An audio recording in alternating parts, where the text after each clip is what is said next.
கேரள வயநாடு ஒரு கொடூரம், ஒரு இயற்கை பேரழிவு தமிழ்நாட்டுக்கு வருமா வராதா? அது மலை பிரதேசம் மேலேருந்து அடிச்சுக்கிட்டு வருது, அள்ளிட்டு போகுது. என்னங்க இது? தூங்கிட்டு இருந்திருக்காங்க, சம்மந்தமே இல்லாமல் 5-6 கிலோமீட்டர் அந்த தள்ளிட்டு போய் மொத்த பணமும் ஓட்டிகிட்டு போய் வச்சாச்சு. 200 ரீச் ஆகுதுன்னு சொல்கிறாங்க. அரசு கொடுக்குது முந்தி 200, 10, 100, 50. அமித்ஷா சொல்கிறார், என்ன சொல்கிறாருன்னா, அவர் உள்ளாட்சி உள்துறை அமைச்சருங்கிற முறையில் நான் 3 நாளாக சொல்லிட்டு கிடக்குறேங்க, இவங்க கேட்காம இருந்துட்டு கம்முன்னு போயிட்டான். இதே மாதிரி தான் நாங்கள் ஒரிசாவில் சொன்னோம், அதே மாதிரி 1 வாரத்துக்கு முந்தி சொல்லியிருந்தோம். இதே 3 நாளைக்கு முந்தி சொல்லியிருந்தோம். அப்போ என்னாச்சுன்னா இறப்பு ஒன்று தான். குஜராத்துக்கு 1 வாரத்துக்கு முந்தைய சொன்னோம், அலர்ட் பண்ணி மரியாதையாக இருந்தாங்க. அவர்கள் ஒரு உயிர் கூட போகல, அந்த வெள்ளம் புயல் அந்த மாதிரி விஷயம் பண்ணலை. ஆனால் இதர மாநிலங்களில் ஒன்று காது கொடுத்து கேட்க முந்தி இது வானிலை இருக்கேன்னு நக்கல் அடிப்பாங்க. என்னப்பா வானிலை இருக்கேன்னு வந்தாலும் வரும், வராவிட்டாலும் இல்லை, அப்படியே அப்படியே போயிடும்.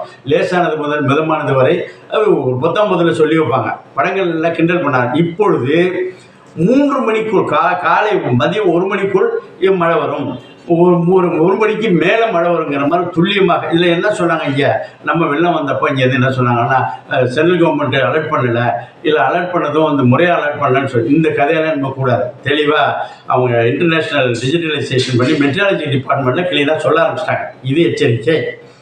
மேலேருந்து காணா போயிட்டு இது தமிழ்நாட்டுக்கு வருமா? ஒன்றும் இல்லைங்க. தமிழ்நாட்டில் அவன் சொன்னான், நிறைய வடிவேல் மீம்ஸ் எல்லாம் போடுறாங்க. என்னாச்சு? தண்ணி திறக்கல திறந்தாச்சுல, வந்தாச்சுல, அது தேக்கி வைக்கிறது தெரியா, கடலில் கொண்டு விட்டா. இன்னொரு ஆள் சொல்லுது, அப்படியே கடலில் போகிறது வீணாக போகுது, அப்படியே ஆவியாகி மழையாக பெரட்ட போகுது, விட்ட போகுதுன்னு சொல்லிட்டு இருக்காங்க. இது முறை, இது நியாயமற்ற ஒரு கோரிக்கை, நியாயமற்ற ஒரு செய்தி. ரொம்ப முக்கியமாக கவனிக்க, தமிழ்நாட்டில் உள்ள நிலங்கள் 9 வகையான நில பாகுபாடுகள் இருக்கின்றன. விவசாயம், தோட்டக்கால் பகுதி, அந்த மாதிரி தரிசு நிலம், அப்புறம் அந்த பயனற்ற நிலம்ங்கிற மாதிரி வேஸ்ட் லேண்ட்னு சொல்லுவாங்க. இது தவிர பொது உபயோகத்திற்கு என்று ஒரு நிலம் ஒதுக்கப்பட்டிருக்கிறது. அது மாதிரி மேய்ச்சல் நிலங்கள் என்று ஒரு நிலம் ஒதுக்கப்பட்டிருக்கு. நத்தம் புறம்போக்கு என்று ஒரு நிலம், அது அவர்களுக்கு குடியிருப்பதற்காக. அப்புறம் ரோட்ஸ், அந்த மாதிரி சாலை புறம்போக்கு அப்படின்னு ரோடு புறம்போக்குன்னு சொல்லி இருக்கிறது. இதில் 2 விஷயம் இருக்குது. ஒரு விஷயம் என்னன்னாக்கா, பொது உபயோகம். பொது உபயோகம் என்றால் எதற்கு என்றால் பப்ளிக் லேவத்தி, பப்ளிக்கில் திறந்தவெளி கழிப்பறையாக பயன்படுத்தி கொண்டிருந்தார்கள். தமிழ்நாடு திறந்தவெளி கழிப்பறைகள் இல்லை என்று பல ஒன்றியங்கள், பல நகராட்சிகள், பல மாநகராட்சிகள் டிக்ளேர் செய்து விட்டன. அப்போ அது எதுக்கு அந்த நிலம்? முடிஞ்சு போச்சா? அது மாதிரி மேய்ச்சல் நிலங்கள், ஆடு மாடுகள் இருந்தாலும் இப்பொழுது கட்டி வச்சு புல்லறுத்து போட்டு பண்ணக்கூடிய அளவுக்கு 2 நிலங்கள் இருக்கின்றன. சராசரியா 12,500க்கும் மேற்பட்ட பஞ்சாயத்துகள் இருக்கு பாருங்க. 72,000 கிராமங்கள் இருக்கு பாருங்க. இதில் 12,500 பஞ்சாயத்தில் குறைஞ்சபட்சம் ஒரு 20லேருந்து 50 ஏக்கர் நிலம் அப்படி இருக்கிறது. இதுக்கு என்ன சம்மந்தம்? ஒன்றும் இல்லைங்க. அது என்னப்பா அந்த கட்சிக்காரங்க, அந்த முதலாளி வளம் வளைச்சு போட்டுக்கிறான். சுப்ரீம் கோர்ட்டாக இருக்கட்டும், ஹைகோர்ட்டாக இருக்கட்டும், நிறைய சொல்லிகிட்டே இருக்குது, பொது உபயோகத்தை பண்ணாதீங்க. அந்த கட்சிக்காரங்க அந்த காலத்தில் ஒன்றும் இல்லை. அந்த இடங்கள் சாதாரணமாக ஒரு 12,500 பஞ்சாயத்தில் 10 ஏக்கர்னு போட்டிங்கனாவே 1,20,000 ஏக்கர். எப்படி? 1,20,000 ஏக்கர். என்ன சொல்ல போனால் 20 ஏக்கர்னாக்கா 2,40,000, 2,50,000 ஏக்கர் இருக்கிறது. எதுக்கு? இந்த பொது உபயோகத்திற்காகவும் இந்த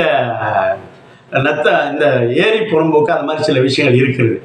இவைகளில் நல்ல ஒரு 25 அடி ஆழம், 25 அடி அகலத்தில் போட்டு சின்ன சின்ன குட்டைகள் போட்டு பண்ணுங்க சார். மீன் வளர்க்கலாம்.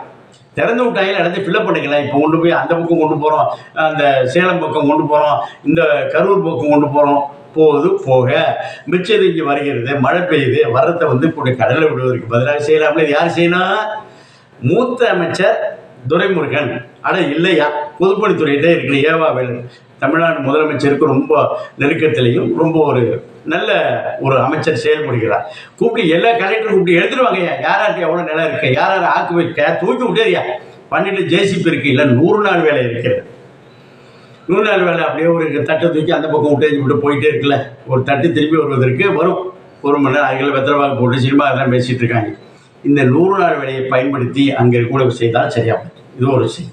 இன்னொரு இது என்னென்னா, வேலிகாத்தான் நம்ம அடிக்கணும்னு சொல்லிடுவோம். வேலிகாத்தான் ஹைகோர்ட், சுப்ரீம் கோர்ட்லாம் அழிக்கணும், ஒழிக்கணும்னு சொல்லியாச்சு. வேலிகாத்தான் மட்டும்தான் தண்ணி எடுக்குது, மிச்சதெல்லாம் எதை எடுத்துக்கிட்டு இருக்கு? தூங்குமி மரம் எடுக்கலையா? வேலிகாத்தான் என்பது மாமரம் அந்த புளிய மரங்களை வெட்டி ஒட்டி விட்டு செய்யவில்லை, தானாக சும்மா கிடைக்குது அந்த இடத்துல. இன்னைக்கு வந்து உலக வெப்பமயமாதல் வந்து கத்துன்னு கத்துறோம். என்ன உலக வெப்பமயமாதல் போதுன்னு எல்லாத்தையும் வெட்டி தள்ளுங்கப்பா, வேலிகாத்தால வெட்டி தள்ளுங்கப்பா. எல்லாம் பஞ்சாயத்தில் தீர்மானம் போடுறாங்க, ஒன்றியத்தில் தீர்மானம் போடுறாங்க, மாவட்ட கட்சியத்தில் வெட்டி எடுங்கப்பா அப்படின்னு சொன்னாக்கா என்ன செய்ய போறீங்க?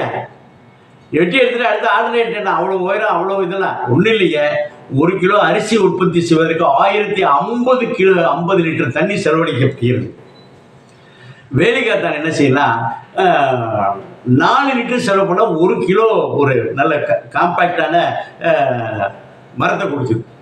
இந்த மரங்கள் எங்கே போகுது? இதுக்கு போகுது. ரூர்கேலா இரும்பு தொழிற்சாலைக்கு வந்து எரிக்கக்கூடியது இதுதான் நல்லதுன்னு சொல்கிறாங்க. இப்போ என்ன சொல்ல, சுப்ரீம் கோர்ட்லாம் சொல்லிட்டாங்க, ஹைகோர்ட் சரி, கோர்ட்டு விரோதம் ஒன்றும் இல்லைங்க. எந்த ஒரு வழக்கு கண்ணு தேவதை கட்டியிருப்பார்கள், யார் காதால் தான் கேட்கணும். இன்றைக்கும் சொல்லப்படுகிறது, எல்லா படத்திலும் எனக்கு சொல்லப்படுகிறது. சொல்லப்பட்ட கருத்துக்களின் அடிப்படையில் தீர்ப்பு வழங்கப்பட்டுவிட்டது. ஆனால் தமிழ்நாடு வேளாண்மை பல்கலைக்கழகம் சொன்னாச்சுனாக்கா அது ஒரு அரசு இது கேட்கறது கொடுப்பாங்க, அது ஒன்றும் பிரச்சனை இல்லை. அது சயின்டிஃபிக்காகவும் இருக்கக்கூடியது, எல்லாம் சொல்லிட்டாங்க அப்படின்னு சொல்லக்கூடிய ஒரு சூழலில் கொடுத்துருக்கிறார்கள். அவர்களை நம்ம கான்ட்ரவர்சியை இழுத்து விடக்கூடாது. இதை வெட்ட வேண்டும் வெட்டியாச்சு. என்ன பண்ணும்? வெளிச்சம் இன்னைக்கெல்லாம் பாருங்க, கட்டில் போட்டு அந்த வேலிகாத்தான் மரங்கள் இருக்குல்ல, இன்னைக்கும் படுத்திருக்காங்க. ஆடு மாடெல்லாம் அங்கெல்லாம் கட்டியிருக்கு. இன்னைக்கும் கிராமங்களில் போங்க, இங்கேயே உட்காந்து எல்லாம் பேசிட்டு இருக்காதீங்க. அதை இதோடு நிறுத்திவிட்டு அதற்கான வாய்ப்பு வசதிகளை பார்க்க வேண்டும், சிந்திக்க வேண்டும், செயல்படுத்துவதற்கு. 2வது சொல்லியாச்சா. 3வது பாலித்தீன் பேக்கை பற்றி இன்னொரு நாளைக்கு சொல்லுவோம். பாலித்தீன் பேக்கை பண்ணியாச்சுன்னா ஆவின் பாலே இன்றைக்கு வந்து பாலித்தீன் பேக்கில் தான் வந்துட்டு இருக்கு. அந்த பாலித்தீன் பேக் சப்ஸ்டியூட் பண்ணுறதுனா என்ன செய்யணும்னா, பேப்பர்னால் செய்யக்கூடிய பாக்கெட் தான் பண்ணணும், வேறு மெட்டீரியல் எதுவுமே இல்லை. பெட்ரோலியம் ப்ராடக்ட் தான் மெட்டீரியல் இல்லை. பேப்பர் முளைச்சா மரத்தை தான் வெட்டணும். அதையும் கொஞ்சம் பரிசீலிக்க வேண்டிய காலகட்டங்கள். இன்றைக்கி வயநாடு, முந்தா நாள் வந்து மும்பை, நாளைக்கு ஒன்றில் பேசிகிட்டு இருக்கப்போ வந்துடும். அந்த அக்டோபர் மாதம் வந்துடும், மழை பிடிக்க போகும். 2வது நகரங்களில் என்னாச்சும் பள்ள பகுதி மேடு பகுதியில் இருக்குல்ல, அதெல்லாம் அள்ளிப்பொடி எக்குங்க தண்ணி நிற்கிதுன்னு பார்த்து ஃபில்லப் பண்ணி வைக்க வேண்டியது தானே. அப்புறம் மத்திய அரசுகிட்ட போய் தொங்கிட்டு மத்திய அரசு கொடுக்கல, மாநில அரசுக்கு வஞ்சிக்குது, கொஞ்சது குழவு மற்ற இடத்துக்குன்னு சொல்லிட்டு இருப்பதில் அர்த்தமில்லை. மாண்புமிகு முதல்வர் அவர்கள், இன்னும் சொல்ல போனால் இளைய தளபதி உதயநிதி இருக்காங்க, இதை பற்றி அனைத்து மாவட்ட ஆட்சித்தலைவர்கள் கூப்பிட்டு, ஏப்பா யாராருக்கு வந்து எவ்வளோ பொது உபயோகத்திற்கு யாராருக்கு வந்து மேய்ச்சல் இருக்குது, எவ்வளோ இருக்குது, இது யாராட்ட ஆக்குவையாக இருக்குது, ஒரு வாரத்தில் கிளியர் பண்ண. ஜேசிபி வேளாண்மை பொறியியல் துறை அள்ளி கொண்டுக்க பண்ணால் ஒரு ஊர்லேயும் குறைஞ்சபட்சம் சாதாரண பண்ணாலே ஒரு ஏற்கனவே இருக்கிற ஏரிகளில் முதல்வர் சொல்லிட்டாங்க, எல்லாத்தையும் மண்ணெல்லாம் எடுங்கப்பா, எடுத்து நீங்கள் இது உங்கள் உபயோகத்துக்கு போட்டுங்கப்பான்னு சொன்னால் காலாபுரத்தை எடுத்துகிட்டு போனால் போயிட்டு போட்டோம். இது ஆழமாதில் இப்போ வரக்கூடியதுக்கு துரைமுருகனாக இருக்கட்டும், ஏவா வேலா இருக்கட்டும், மரியாதைக்குரிய உதயநிதியாக இருக்கட்டும், எல்லாரும் சேர்ந்து அந்த என்ன இருக்குது, ஏரிகளை ஆழப்படுத்துவது ஒரு பக்கம் இருந்தாலும் அந்த இதற்குள்ள மேய்ச்சல் நிலங்களையும் பொது உபயோகம் வெட்ட வெளி கழிப்பறைகளாக பயன்படுத்தப்பட்ட பொது இடங்களையும் பயன்படுத்த வேண்டும் என்பதை கேட்டுக்கொள்கிறோம். அது வந்து எல்லாருமே உள்ளே தான், இது லூசுத்தனமாக சொல்கிறான்னு சொல்லிட்டு போங்க, அது ஒரு பக்கம்.